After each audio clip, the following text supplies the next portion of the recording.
What the flying hoot? The 49ers tried to steal Jeff Ulbrich this offseason. Let's get into it.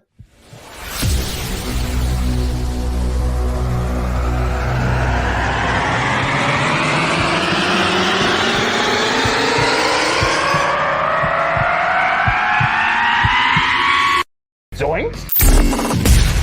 It is unequivocally the Super Bowl for New York Jet fans. Field Yates, baby. Field Gosh darn Yates. Let's bring him on the show. Come on, people. Connor Rogers is joining the show. What's up, Connor?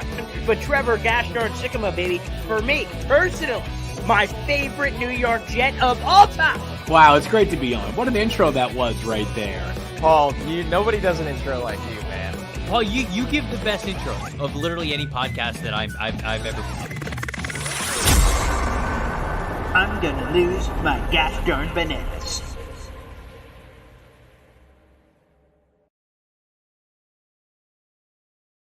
What's poppin', everybody? Paul Esden Jr., a.k.a. Boy Green. I'm the New York Jets digital reporter for Heavy.com, and you can also find that in the video or audio version. Video live right now on Facebook, YouTube, and Twitter. Audio version also wherever you find your podcast. Here's the thing.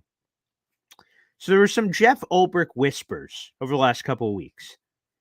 And I tracked down the whispers, and the whispers came from a random 49ers mailbag in The Athletic, or somewhere out there in the 49ers land, that it was not reporting, just a suggestion, as 49ers people were discussing who could possibly be the replacement for the defensive coordinator with Steve Wilks fired.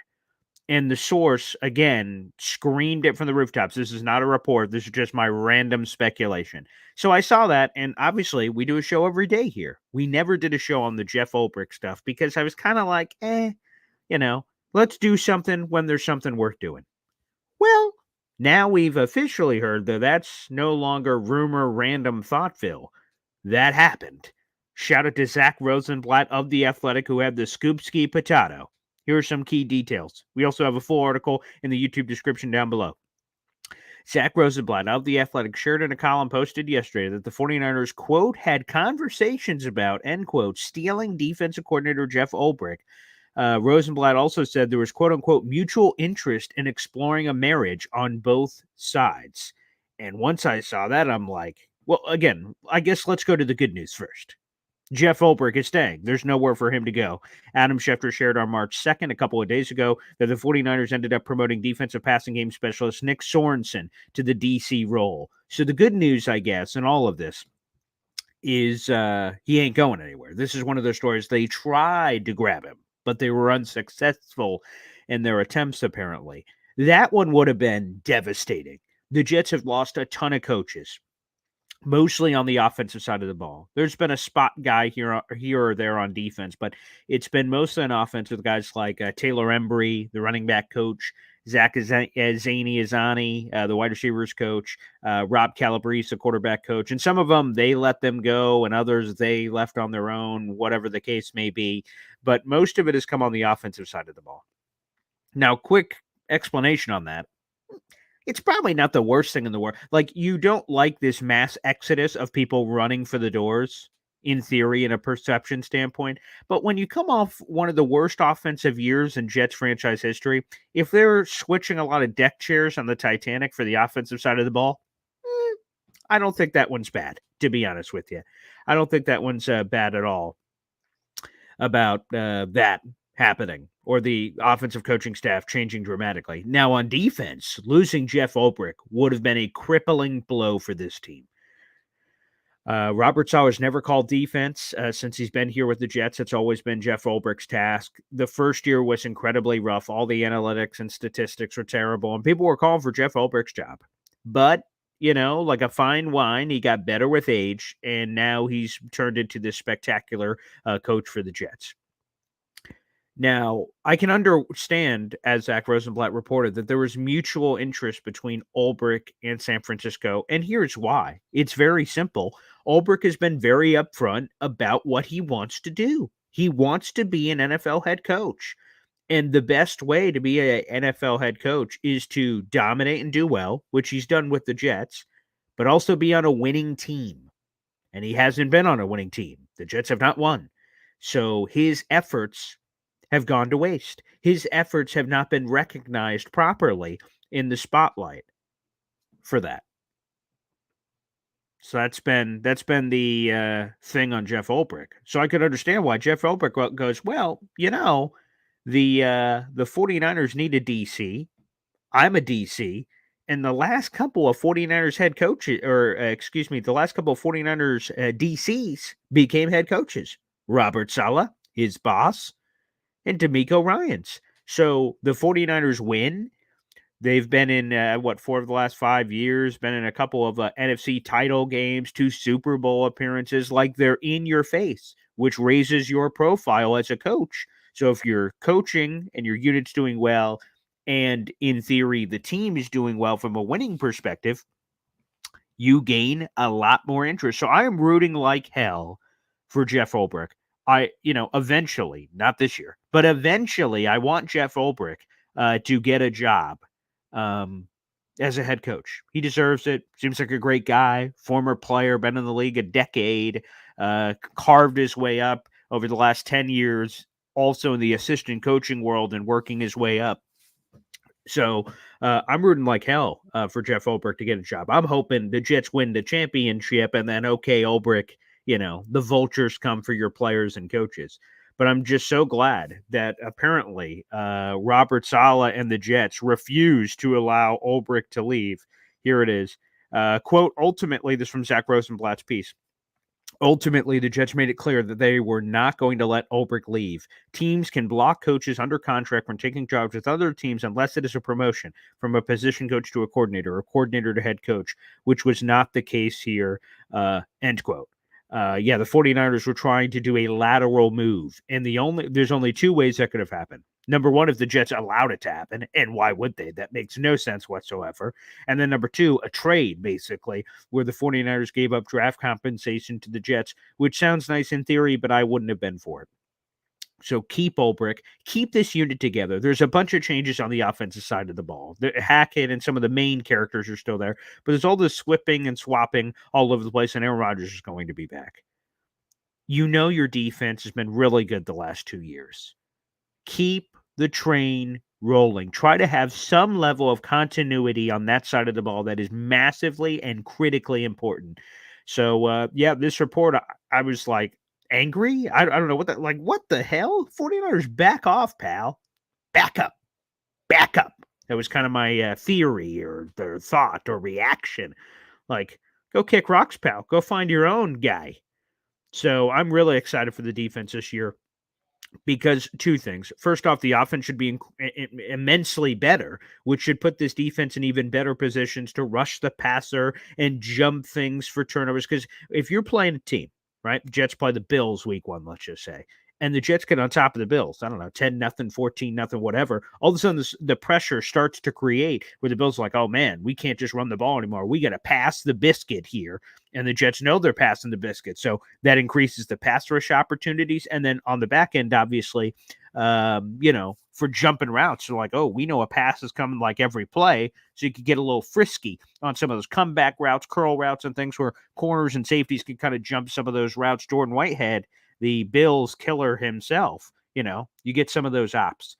So that's what I'm excited about because I think there is another level to unlock here with the Ulbrich defense and the other level to unlock for Ulbrich's hopes and desires of eventually becoming an NFL head coach with the team winning, being present, and then his defense also being excellent. So I'm rooting like hell for that. So yeah, that stunned me a little bit. Like, because again, we didn't do the show when I heard that rumor from my mailbag. I'm like, that's not enough. That's not enough to do a Boy Green Daily. Sorry, it didn't crack the code.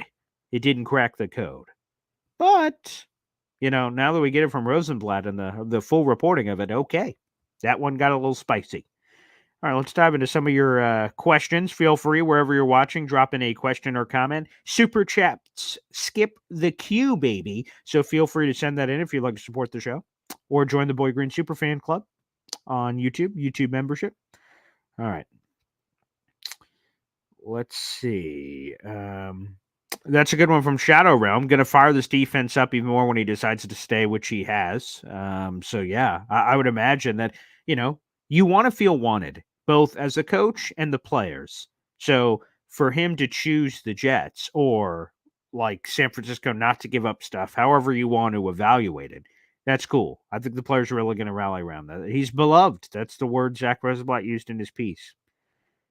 John Sauer, part of our Boy Green Superfan Club. Morning, gang. For a team that sucks, the rest of the NFL sure seems to love our coaching staff. Any interest in Woody, I wonder? TBD. You put him on the trade block, see what nibbles you get on the fishing line. I imagine not. Okay, we got Matthias, the greenhouse present. Okay, very nice. All right, I like that. Okay, for content providers, I like it. Greenhouse.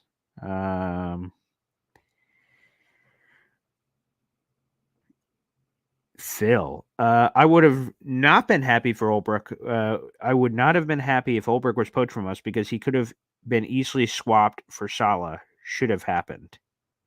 I'm a little confused by that, but I think the point is that Ulbrich has been calling the defense the entire time. And if, let's just say they hire no one, let's just say Robert Saleh's like, all right, I'll call defensive plays. I think that's worse because we want Saleh in the role that he promised at his introductory press conference, the CEO role.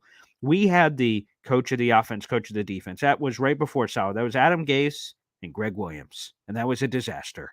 So I want a guy that has the pulse on the entire team. That's most important to me. Jared B. I sent you a link on Instagram to story on February 22nd. Yeah, so I had heard of it. I saw Matt O'Leary do a video on it. But yeah, once I got to the bottom of it and saw it was some random kind of rumor in a mailbag, it just wasn't enough for me. But again, getting this fully vetted story here from Rosenblatt, great scoop by him. That one is, that's when it got to the level to jump on the show.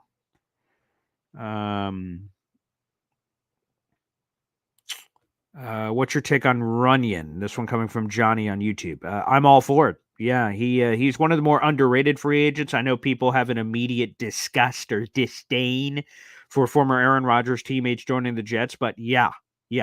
Well, here's the thing, okay? We're less than a week away from the legal tampering period, and then 2 days later is free agency. It's all coming to us. How are the Jets going to attack this? Do you go big fish hunting and go for the Robert Hunts and the Rams kid, Kevin Dotson? Do you go that deep and Laken Tomlinson level deals and just hit smacking home runs right off the get-go? Or to your point, do you go with a guy who's going to be cheaper, a Runyon, maybe a Kevin Zeitler? I'm trying to think of like another older veteran, whoever. But you know my point. Instead of going Mike Onwenu, who's another guy you could go for, are you going for a more stopgap? Like there's this person I'm about to say isn't out there, but Alan Faneca, you know what I mean? That you bring in Tyron Smith basically, but on the interior, you bring in a guy that's going to fill this gap for a certain period of time. Is there a guy like that out there? I don't know. But you need a lot of bodies. You need at least 3 starters. It doesn't have to all come in free agency, of course. There's trade, there's the draft, but you need 3 starters plus depth. And then if there are any of those kind of starters that have injury histories, like David Bakhtiari, who, again, I would not be for as an outright starter, but on the team, why not? Tyron Smith, who's missed a couple of games. You would need a reliable guy to be able to step up. Is that Carter Warren? Is he the swing tackle? I don't know. But yeah, so Runyon, sure. I love Runyon. I think the price isn't going to be too crazy either on Runyon. It's Snoopy. How can anyone be optimistic when the staff don't even believe in the vision? I don't know. I can't speak for other people, but I try to spread the good word, baby. Give you guys some juice. Give you guys some chutzpah, I'm always optimistic. I know a lot of people are down after last year. Not me, baby. Aaron Rodgers, this team, I'm fired up. I still think this team can win a championship, can win a ring, baby. I'm fired up. I see the path, the plan. Of course, there's things to be done, as we've been talking about. Offensive line, wide receivers, this, that, and the other, and some sneaky needs. We'll talk about that a little bit later today. We'll be live at 3 o'clock talking about some interior defensive linemen. And a homecoming, perhaps, for the Jets, or maybe making another swing. I got a couple of names that intrigue me on the veteran defensive tackle market. Good morning to my mother. I don't like calling her Michelle. That's kind of weird, but I mean, that's a name I just call her Mom, also with an M. Thank you, Mom. Good morning. Welcome to the show. Appreciate you always diving in with your good morning comments. Very nice. Spreads great positivity on Facebook. Let's see. It's Snoopy. Rodgers couldn't do it in Green Bay, facing way less. Again, if you don't want to believe Snoopy, you don't have to. But for me, I feel confident. I believe the roster construction is better with the Jets than it is the Packers. They don't have a Garrett Wilson. They don't have a Sauce Gardner. You could maybe call Jair Alexander that if you want, but he was kind of a basket case last year. Yeah, I don't. We have Quinn and Williams. I don't know. You go through the entire thing, all the blue chippers on this team. Breece Hall, they got a Breece Hall. Aaron Jones is pretty good, but he's older. Yeah, again, I'll take our team over that team. No question. Let's go. Okay. Mitch, I'm hoping the Packers are trying to get free agent Clark at safety. I hope the Jets bring back Chuck Clark, to be honest with you. I think that's that 1 year prove it deal. Hey, man, you got injured last year, but let's run it back. Let's see the mission through. Let's see it through. And I'd love Chuck Clark back. You got Tony Adams. And then, as Connor Rogers has been saying, you need a third starting caliber safety. Normally in a defense plus the depth. Is that Ashton? I don't know. I haven't really heard anything from Ashton. Who's the other guy? Jordan Whitehead. Does he come back basically on the same deal, which is like that 2 year, 14.5, maybe? The Jet staff loves Jordan Whitehead. I know some of the fans don't, but the staff loves Jordan Whitehead.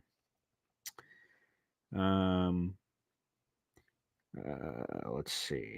If they'd give a second round, I would have traded the coach. Yeah, I don't know. I don't think they got into compensation talk because I don't think the Jets wanted to move him. So that ended that conversation probably pretty quickly.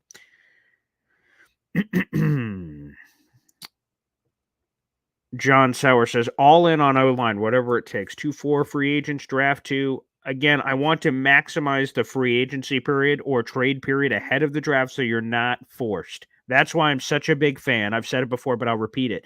Of signing Tyron Smith. You get a veteran left tackle in there. Matt Miller was on with the Jets. I tweeted out that video yesterday. Sign Tyron Smith and then get the best right tackle you can in the draft or AVT to right tackle. Like, you have a lot more options if you add a Tyron Smith to the team. Without a Tyron Smith, what is the answer at left tackle? That's a big question. That is a massive question. And you don't want to have to forcibly answer that in the draft, in my opinion. Okay. It's Snoopy says, rookie linemen struggle mostly. Why are Jet fans begging for a rookie tackle at 10? It should be a weapon or trade down. I don't think we can overarchingly say all rookie linemen struggle. I know you're saying mostly, so I'm I guess putting words in your mouth, but you're like, just because, like tight ends, right? Just because tight ends have struggled historically doesn't mean you can't take a tight end. Just because some rookie offensive linemen's been hit or miss. Some are superstars immediately. Some need work. The Jets, again, I don't want to be in a position where the Jets have to take this or that. I hope, one of the top 3 wide receivers there. Okay, that's interesting. Joe Alt starts to slip surprisingly. Okay, there we go. I think there should be a combination of people. Rookies, trade, draft, and all. Let's see. Jared B. So here's a funny story. So Jared B says on YouTube, I'm surprised you're not talking about Evans re-signing with Tampa. So here's my schedule. Here's how every day works, so you guys can get a feeling. So I do the show live, obviously, every day, 7:30 in the morning. It's like 20, 30 minutes. Depends. Sometimes, guess it could go longer or what have you. So it wraps up around 8-ish, okay? That's when Boy Green Daily wraps up normally, give or take, okay? And then I do Jets work, right? Written articles, some interviews, whatever. I do all that crap. And then I leave the house about 8:30, 8:45, somewhere in that ballpark. And I head to the radio station, which is about 45 minutes to an hour away. Okay? Boop, hop in the car. My radio show starts at 10. So I normally get there, 9:30-ish, 9:45-ish, something like that. I normally like to be there a lot earlier, but having a baby at home, it changes the plan. Anywho, so I get in yesterday, right? I drive show, Boy Green Daily. Oh, woo, great. Top of the car, drive in. My intern comes up and says, hey, can you read through my flash? It's a 60-second update they read at the start of our show on the latest news. And I'm starting to read it. And the intern's a Buffalo Bills fan. He says, Paul, did you hear the Evans news? And I just said, no, wait, no. And he said, look at the last story. And I looked down on his printed sheet. Mike Evans signs 2-year, $52 million deal. That's how I found out, because my Buffalo Bills intern wrote it in his update. I didn't hear it. I was listening to a Jets podcast on the way in. So I wasn't listening to like the radio where, hey, breaking news, Mike Evans has signed with the Bucs. He's not going anywhere. So that's how I found out yesterday. And I was just like, son of a gun. That reaction, the Key and Peele, son of a bitch. And he like clears the table. That was my reaction. Son of a gun. I know a lot of people said, a lot of people said, it was never realistic he was leaving. I don't know. All the reporting seemed to indicate that he was at least going to consider to leave. And if you're the Jets, that's all you could have hoped for. Okay, he's hitting the market. Let's prepare a pitch. Let's prepare a PowerPoint slideshow of click, click, click, Aaron Rodgers, click, Super Bowl hopes, click, and all those sorts of things. But it didn't happen. So that's a Debbie Downer. No question about it, Jared. No doubt. It's a Debbie Downer. And the reason why I'm not talking about it, until you just brought it up now, and this sucks now. I thought the timing was great. Now it's terrible. Tomorrow, I have to double check that he's good to go. But Trevor Sikkema, Tampa Bay Buccaneers guy, NFL Stock Exchange, all that jazz. He's supposed to join us on the show tomorrow morning. And I was hoping to go, do you want to hand him over to the Jets? And now he re-signed. So that's going to be kind of awkward at the beginning. Yeah. So we'll get plenty of Mike Evans talking tomorrow and things of other natures, some draft stuff and other things like that, free agency look ahead and things of that nature. But that's why I haven't, because I knew I had Trevor Sikkema on the schedule. He's on the books for tomorrow. I got to double check and confirm his schedule, but he is joining us tomorrow. So there'll be plenty of that tomorrow. Unbelievable. Okay. Snoopy says, guy on YouTube, guys, seriously, the staff are trying to flee. Y'all really can't see the red flags. Again, I understand how some people could look at the offensive coaching staff just running out the doors like, ooh, that's a red flag. But I'm kind of like, again, the offense was terrible last year, so any changes on the offensive side of the ball is A-okay by me, pal. So, and Ulbrich ultimately didn't leave, so he could have thrown a fit or did anything, and he did not. So, yeah, I'm not quite in that range there. And Ulbrich did not go, so he ended up staying ultimately. Okay. Oh, Phil, that's what you're saying. I would have loved to fire Saleh and install Ulbrich as head coach. Yeah, I don't think that would have happened, but that's a pivot to use maybe to keep him to stay, I guess, but that did not happen. Ulbrich does deserve to get a shot, so we'll see. Lad McConkey, the Georgia kid, Phil asked, is there any chance he falls to the third? I would imagine not. And the problem is, to be honest, a lot of those guys that were popular third-round picks, Ricky Pearsall, third-round pick, was a third-round pick option for the Jets. It sounds like he's going much earlier. Xavier Legette, that's one Connor Rogers had on NFL Stock Exchange as a possible third-round pick for the New York Jets. Yeah, I think there are going to be starting caliber receivers in the third round. I don't think it's Lad McConkey, unfortunately. I don't think it's Pearsall from Florida. But Xavier Legette was the one that made it in the mock draft that dropped last night. So maybe. Oh, Johnny, what an impossible question. Question for Boy Green. Who would you say is more important, MC2 or DJ Reed, and why? I'd say MC2. And that hurts to say. Both of them... It's a good question for multiple reasons, excuse me. Both of them are entering contract years. Again, if the Jets know what they're doing, it makes sense for them from a cap perspective to re-sign DJ Reed first because he's got a $15 million plus cap hit. So if you extended him, you could drop that number to create flexibility for now. Michael Carter, MC2, is making like $1 million. So an extension probably won't help your cap this year, but it'll lock down one of your key pieces on the defensive side of the ball.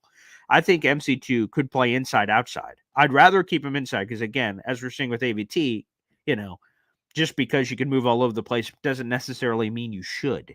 So MC2, just slot corners like in the NFL, that's your base defense nowadays. That nickel is on the field all the friggin' time. They're so critically important. And if you have a bad nickel, teams will put their best wide receivers in the slot and go to town. And it's so difficult. Like, as a boundary corner, you always had, I used to play a little bit of corner in high school. You always had the boundary of the sideline that you could use as an extra defender. That's how we were taught from our coaches. When you're in the slot, they could go left, they could go right, they could go up, they could go down. Like, you have so much ground to cover, inside, outside, outside release, inside release. Like, it's just such a difficult job, and he's one of the best in the NFL. So hopefully, Johnny, that answers your question. I think if you're for a gun to my head, I think MC2 is more important. He is a homegrown guy, a guy you brought in. DJ Reed was a hired mercenary. So I've heard Will Parkinson is one that brought it up on a show a couple weeks ago, that trade DJ Reed and promote from within, save money, and do all those things. I hope they just keep all of them, to be honest with you. But if I was forced to pick, it's MC2. It is MC2. All right, let's go through the last couple of comments here before we wrap up.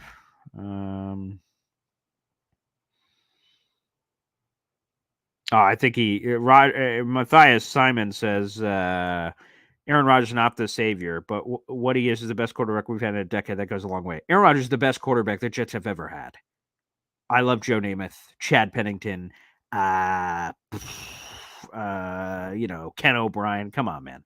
Aaron Rodgers is the savior, and he's the best quarterback the Jets have ever had. Immediately, day one, coming in, he's a Pro Football Hall of Famer. William on YouTube, would Chris Jenkins be a solid DT? Chris Jenkins Sr. was an excellent defensive tackle. His son, Chris Jenkins Jr., is expected to go in the second round. Apparently, I heard Connor Rogers' analysis. It was on the Jet show live from the Combine. He doesn't believe Chris Jenkins Jr. has shown pass rush ability to a full maximum yet in college, but he's a great run stuffer, which is something the Jets could use, which could be kind of interesting. And then I always love legacy. You know, if there was a Lavernius Coles Jr., a Chad Pennington Jr., I know he has a son out there. I can't remember what his name is, but, you know, like the legacy players are cool, man. The legacy players are cool. Let's go to Taylor. Do you think on YouTube, do you think Tyron Smith is less likely to get hurt than Bakhtiari? Absolutely. Bakhtiari's leg is exploded and he's recovering from surgery. Tyron Smith ain't recovering from anything.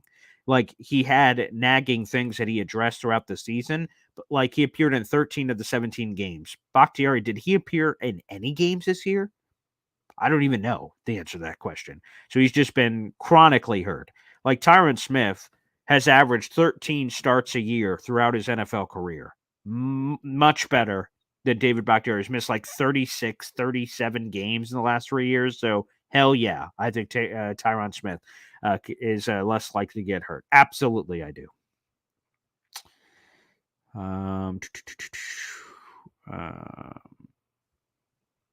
Evans is always going to stay in Tampa Bay. There is some of that thought. Oh, he definitely did. Yeah, Jared B., my intern, Shetler, he definitely enjoyed that. What a dick. He definitely did. When he handed me that sheet, I don't know if he knew if I knew, but he definitely brought it up. What a jerk. Absolutely. Let's go to Atian NJ on YouTube. Hi, Boy Green. I don't think the injury-prone tackles on the market right now would be a good idea. With the turf, they have to work on it. Will be deja vu 2023 once again. You can't be scared. Scared money don't make money, baby. Atian. And, everyone has bugaboos. Injury concerns, not as talented, whatever the case may be in free agency.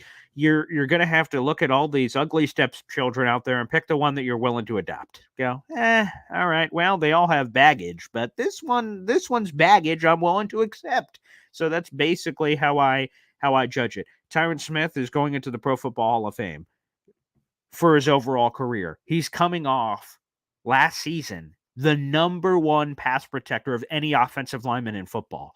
So he is going to the Hall of Fame, and he's coming off an elite season where he's a second-team All-Pro. Sign me up. He's a guy I'm willing to put eggs in my basket in. Unequivocally is how I feel about it.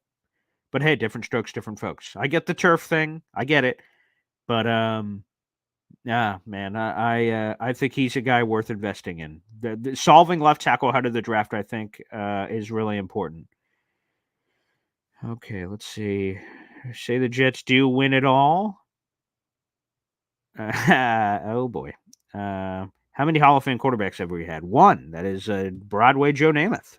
Ken O'Brien was it's unfortunate that the Jets pass on Dan Marino, and then that's forever the legacy of Ken O'Brien. But Ken O'Brien was a really good player too, and I love Chad. Obviously, the injuries robbed him. He, one of the most accurate passers in NFL history.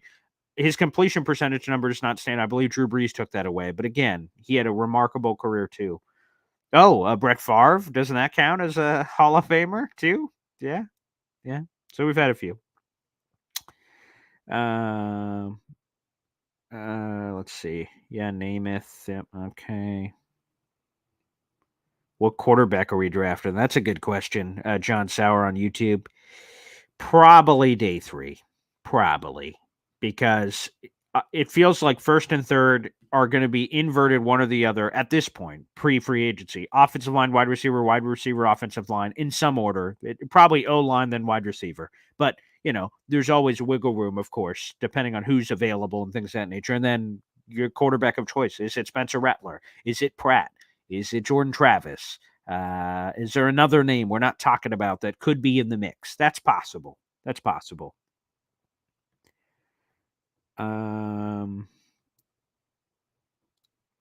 Favre did go. Yeah. Brett Favre did have some action here. Again, it didn't end great. And then seeing him immediately go to Minnesota and blow it up with 33 touchdowns, 7 picks, I'm like, you bastard. Because he was 22-22 in that 2008 year. He started off hot. They were 8-3. They beat the 10-0 Titans. Those were good times, baby. Those are good times. Well, thanks everybody for tuning in for this vid. Thank goodness. The moral of the story, the end of this journey is the Jets were able to retain Jeff Ulbrich despite the stuff that we saw in the report. But it's interesting nonetheless that did occur. Again, tomorrow on the show. Yeah, Keaton Slovis. Mitch Staff just said that. Keaton Slovis. Or Devin Leary. He looked really good at the combine too. Devin Leary looked pretty good. Might throw that guy out there as a developmental guy. Mitch Staff on YouTube who asks, who's our guy? I'll go Devin Leary right now. I saw him in ACC country. What was that? Back in his NC State days before he went to Kentucky, wherever he finished up. So love it, baby. Absolutely love it. So everybody, make sure you guys like the video on the way out. Hit subscribe down below. Boy Green Daily live every single day at 7:30. Plus, we're going to be live later today at 3 o'clock every Tuesday and Thursday with Boy Green Meets Woody. And we're going to be talking interior defensive linemen. So 3 o'clock live today. And there's some names. I got some names in my head, but I'll keep them. I'll keep them for 3 o'clock of guys I want the Jets to pursue. Names people aren't talking about in the veteran free agent market. 3 o'clock live. Hope you guys check it out. And we'll see you later.